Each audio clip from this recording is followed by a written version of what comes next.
আজকে এসেছি বাংলাদেশের গর্ব বঙ্গবন্ধু রেল সেতুতে। দূর থেকে দেখলেও মনে হবে কত বিশাল, কত সুন্দর একটা সেতু। নদীর বাতাসে দাঁড়িয়ে যখন ট্রেনটা ধীরে ধীরে সেতু পার হচ্ছিল, সেই মুহূর্তটা একেবারে জাদুকরী লেগেছে।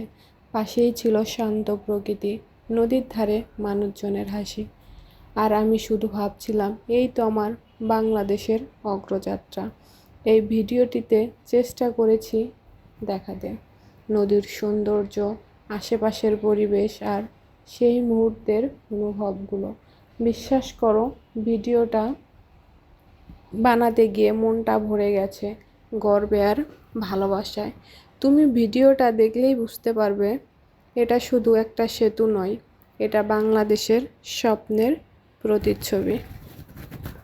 এই রেল সেতুটির পূর্বে যে সেতুটি ছিল, সেই সেতুটি পার হতে প্রায় সময় লাগতো 18 মিনিট, কিন্তু নতুন রেল সেতু হয় এখন যমুনা নদী পার হতে সময় লাগে মাত্র 4 মিনিট।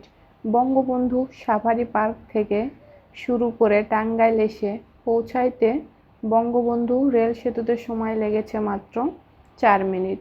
যখন ট্রেনের ভিতর থেকে ভিডিওটি করতেছিলাম, তখন ট্রেনের জানালার বাইরে দিয়ে দেখতেছিলাম নদীর অপরূপ দৃশ্য। এ দৃশ্য যেন মনকে দোলা দিয়ে যায়। কি অপরূপ সৌন্দর্য এই বাংলায়! কবি এজন্যই বোধহয় বলেছিলেন, আবার আসিব ফিরে ধানসিঁড়িটির তীরে, হয়তোবা শঙ্খচিল কিংবা শালিকের বেশে। এ যেন আমার বাংলা মায়ের এক অপরূপ সৌন্দর্য।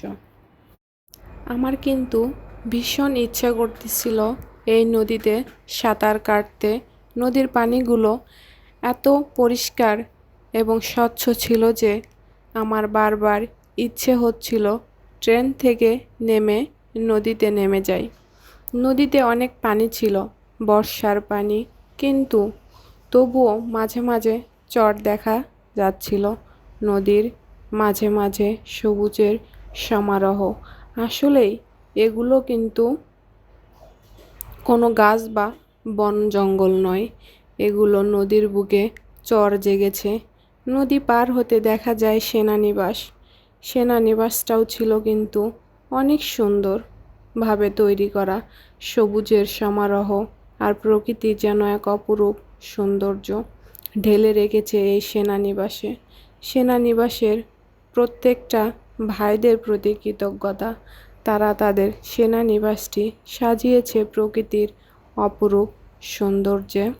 আমার ভিডিওটি আপনাদের কেমন লাগলো অবশ্যই তা জানাবেন, তাহলে আমার ভিডিও করাটা সার্থক হবে।